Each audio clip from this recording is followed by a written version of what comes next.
Après la défaite hier soir de l'Irlande face au Pays de Galles, les Anglais savent qu'une victoire sur l'Écosse aujourd'hui suffirait pour remporter le tournoi pour la deuxième fois d'affilée. Et ce succès permettrait également à l'Angleterre d'égaler le record néo-zélandais de 18 victoires consécutives en test match. Une victoire pour l'Écosse lui permettrait de remporter sa première triple couronne depuis 1990 et son premier succès à Twickenham depuis 1983. Mais l'Écosse ne pouvait débuter plus mal cette rencontre. En effet, après seulement 2 minutes de jeu, l'arbitre, le français Mathieu Raynal, infligeait à Fraser Brown un carton jaune pour un plaquage dangereux sur Elliot Daly. Et les locaux allaient immédiatement en profiter pour punir leurs adversaires. Après l'alignement, le ballon était transmis au milieu du terrain et Alex Dunbar était battu par Jonathan Joseph qui s'infiltrait dans la défense pour aller aplatir dans l'embut.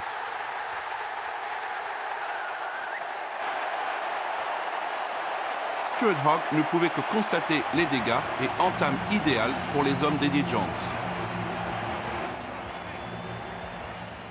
Farrell inscrivait ensuite 2 pénalités pour faire gonfler le score à 13-0 avant que l'Angleterre, dans son style basé sur la puissance, ne fasse le trou au tableau d'affichage. Farrell pour Ford qui trouvait Joseph et le centre allait inscrire son 2e essai du match. Un vrai coup de massue pour l'Écosse, d'autant plus que Farrell rajoutait les 2 points de la transformation, 20-0 pour les locaux. L'Écosse, qui avait fait si forte impression face aux Irlandais et aux Gallois, était dans les cordes. Mais elle allait revenir un petit peu dans la partie, vers la demi-heure de jeu, grâce à Gordon Reid, qui voyait le trou dans la défense et en profitait pour inscrire les premiers points de son équipe. Enfin, quelque chose à se mettre sous la dent pour les supporters écossais et 20-7 avec la transformation réussie de Finn Russell. Mais les hommes de Vern Carter continuaient malheureusement à subir dans le jeu. Et le score passait à 23-7 après une nouvelle pénalité de Farrell avant qu'un nouvel essai anglais, juste avant la pause, ne permette aux locaux de reprendre le large. Jonathan Joseph faisait une nouvelle fois admirer sa classe avant de trouver son coéquipier de Bath, Anthony Watson, en soutien pour le 3e essai anglais. Watson était entré en jeu pour remplacer Elliot Daly, blessé. Nouveau coup dur pour l'Écosse, qui avec la transformation de Farrell, rentrait au vestiaire, menait 30-7. Après avoir dominé l'Écosse dans tous les secteurs du jeu en première période, l'Angleterre repartait de plus belle après la reprise du jeu. Et à la 43e minute, une superbe passe de Youngs lançait Jonathan Joseph dans l'espace pour son 3e essai personnel. Et c'est synonyme du bonus offensif pour le 13 anglais, décidément dans un grand jour. Jonathan Joseph, puissance, vitesse et finition, et 37-7 avec la transformation de Farrell, lui aussi dans un bon jour au pied. Puis 40 pour l'Angleterre sur une nouvelle pénalité de Farrell avant que l'Écosse n'inscrive son 2e essai de la rencontre. Le centre Hugh Jones, qui jouera à Glasgow la saison prochaine, marqué au près. Et même si Finn Russell réussissait la transformation, il s'agissait maintenant à 40-14 de limiter les dégâts pour les visiteurs.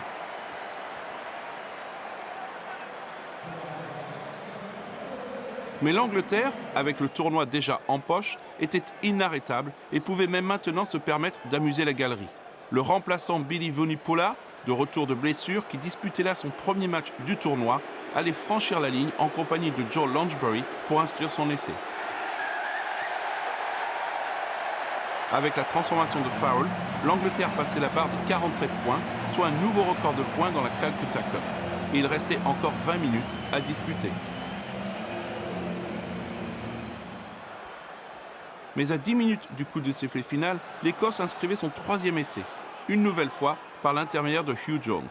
Le joueur des Stormers en Afrique du Sud, qui évoluera à Glasgow la saison prochaine, parvenait à franchir la ligne au milieu de beaucoup de défenseurs. Avec cette 3e réalisation, le bonus offensif devenait maintenant du domaine du possible pour les visiteurs, mené 47-21 après la transformation de Finn Russell. Mais ce n'était pas fini pour le préposé au tableau d'affichage de Twickenham, puisqu'à la 72e minute, le demi de mêlée remplaçant, Danny Kerr, après un alignement, s'infiltrait pour marquer un nouvel essai. Le joueur des Harlequins s'offrant ainsi un cadeau pour son 30e anniversaire qu'il avait fêté en janvier dernier, le 6e essai anglais du match. Nouvelle réussite au pied de Farrell pour la transformation et 54-21.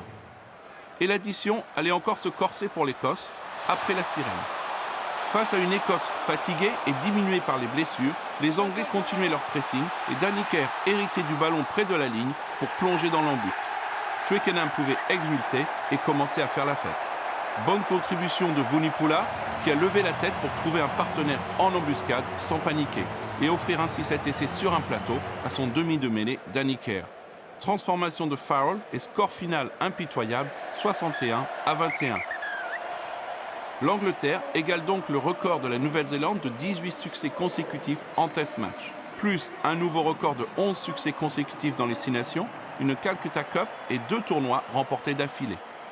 Après-midi parfaite donc pour les hommes d'Eddie Jones qui iront affronter l'Irlande à Dublin pour remporter le Grand Chelem. L'Écosse affrontera, elle, l'Italie pour son dernier match sous la houlette de Vern Cotter. Mais l'Angleterre a fait très forte impression aujourd'hui. Score final à Twickenham, Angleterre 61, Écosse 21.